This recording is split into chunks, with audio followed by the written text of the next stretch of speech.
All right, here are solutions to quiz 5 for Math 251.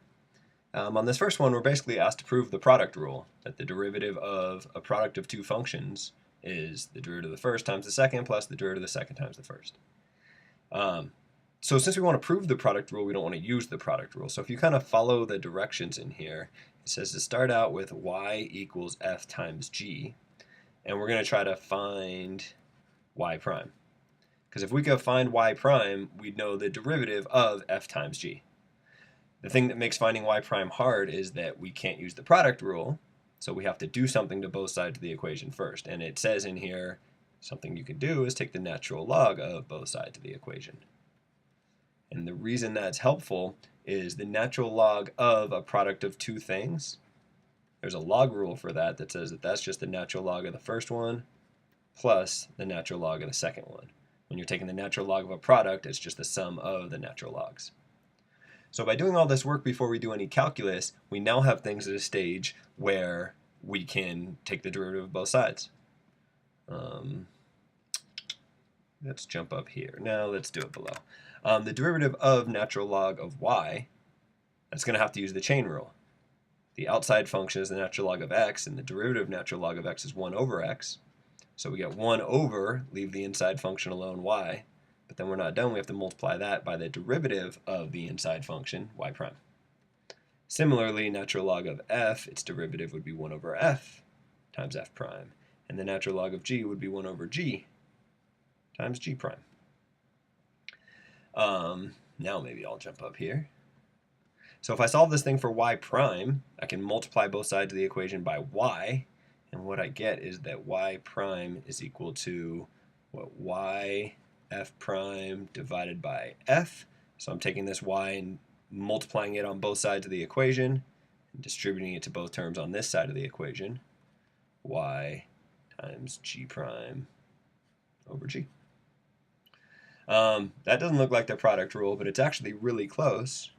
We've solved for y prime. We just don't want y's in our answer. Well, we know that y is f times g, so everywhere I see a y, I can replace it with f times g.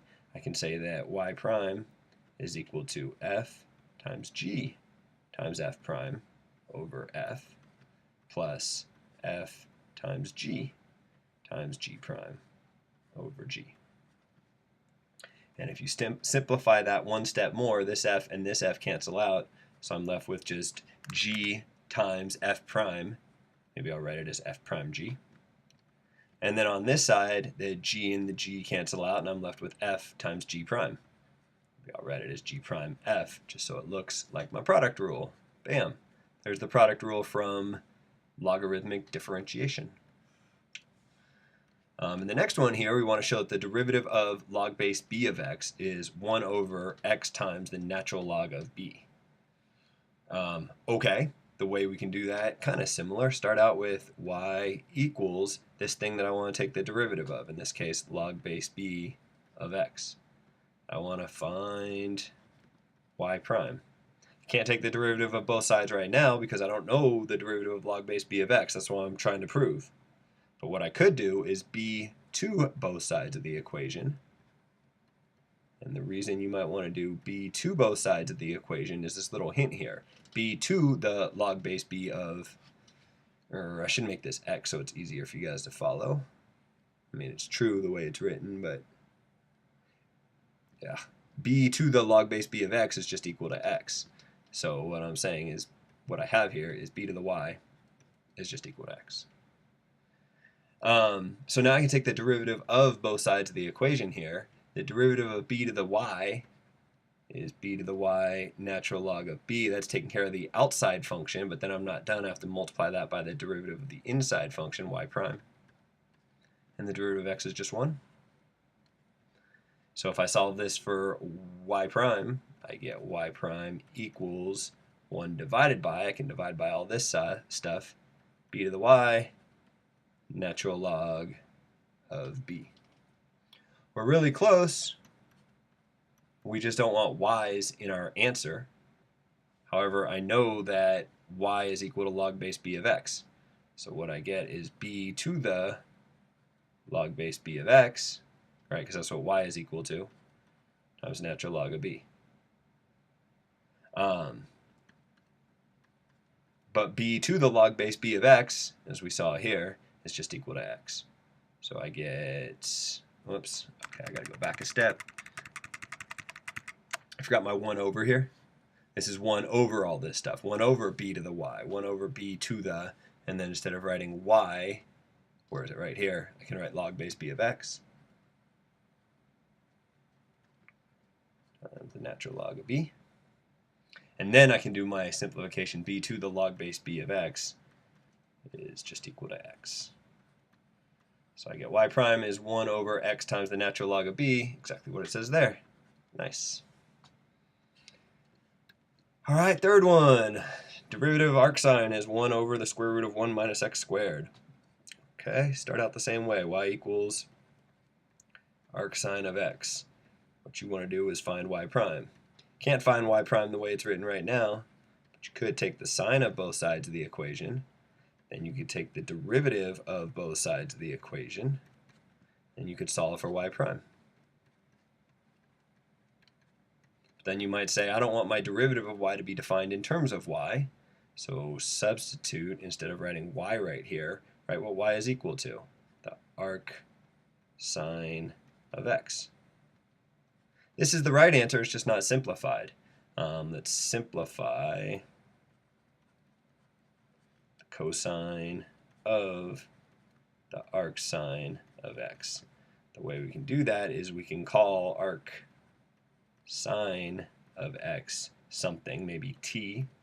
And if you do that and then take the sine of both sides of the equation, you get that the sine of t is equal to just x. So instead of figuring out cosine of arcsine of x, I can say that this is equal to just the cosine of t. And I can figure out the cosine of t since I know the sine of t is x over 1. Since the sine of t is x over 1, that means if t is here, and this is a right triangle, sine SOHCAHTOA, opposite over hypotenuse has to be x over 1. Opposite over hypotenuse has to be x over 1. If you know two sides of a right triangle, you can figure out the third side using the Pythagorean theorem. This squared plus this squared has to equal this squared. So this squared plus this squared has to equal 1. So this has to be the square root of 1 minus x squared. So if you square this and you square this and you add them together, you get just 1, and 1 squared is 1. So cosine of t is what I want. By looking at this picture, SOHCAHTOA, cosine is adjacent over hypotenuse. I know that cosine of t is just equal to the square root of 1 minus x squared. So what I get here is cosine of arcsine of x is just the square root of 1 minus x squared. So what I have in the denominator here is just the square root of 1 minus x squared, which is what I was hoping to get. All right, long quiz. More problems. Find the derivative for this, the folium of Descartes. Or Descartes. Anyways, take the derivative of both sides. The derivative of the left, we get 3x squared, 3y squared using the power rule. But then you're not done, you also have to use the chain rule here because the y is a function in its own right. So we have to multiply by the derivative of the inside function, get 3y squared y prime. Over here, pull out the 3, and then take the derivative of x times y. You got to use the product rule. Derivative of x is 1, leave the y alone. Derivative of y is y prime, leave the x alone. So what you get is 3x squared plus 3y squared y prime is equal to 3y plus 3xy prime maybe. Take that 3 and distribute it through. I want to solve for y prime, so I want to get all the y primes on the same side of the equation. The way I do that is subtract 3xy prime from both sides of the equation and subtract 3x squared from both sides of the equation. If I factor out a y prime, I'm left with 3y squared minus 3x.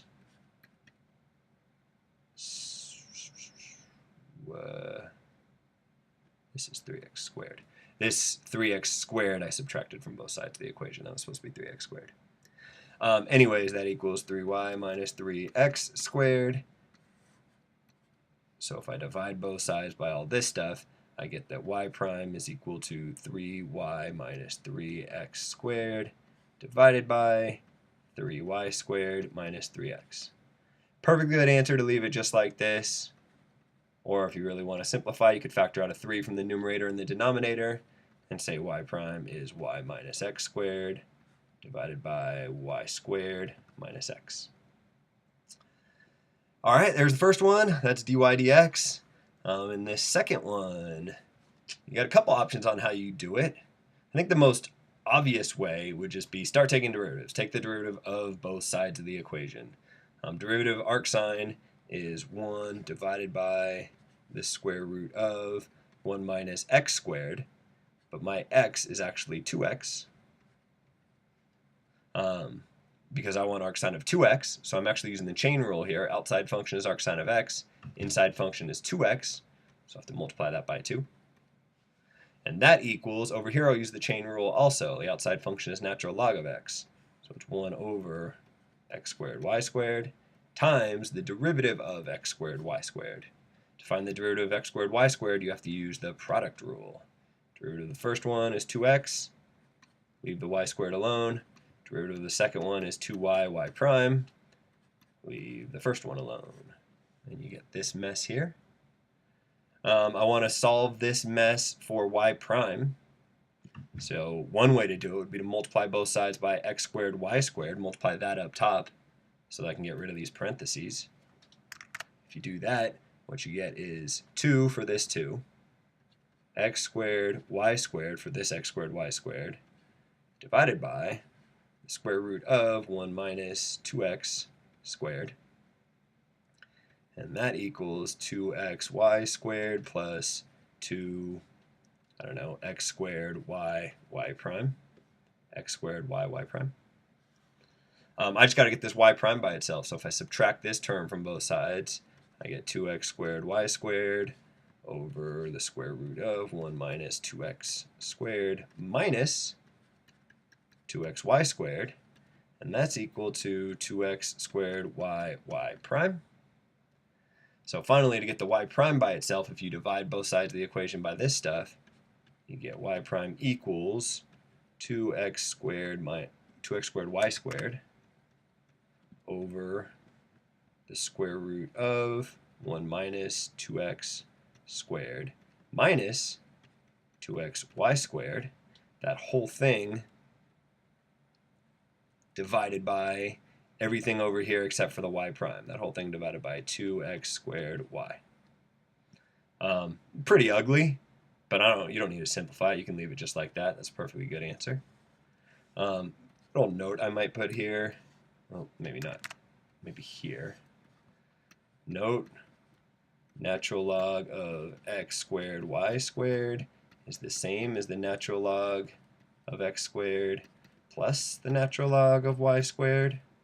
That's using a log rule. When you're taking the log of something raised up to an exponent, you can bring that exponent down in front. So it's also the same as 2 times the natural log of x plus 2 times the natural log of y. This may be easier to take derivative of. In fact, it would be.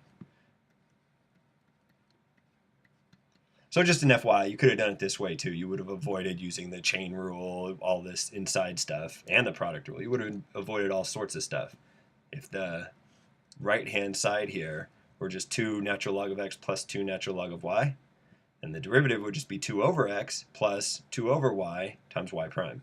Would have made things much cleaner. But we didn't do it that way, so just leave it as a little note there. All right, that's good enough. That's a long video. That's the end of this quiz.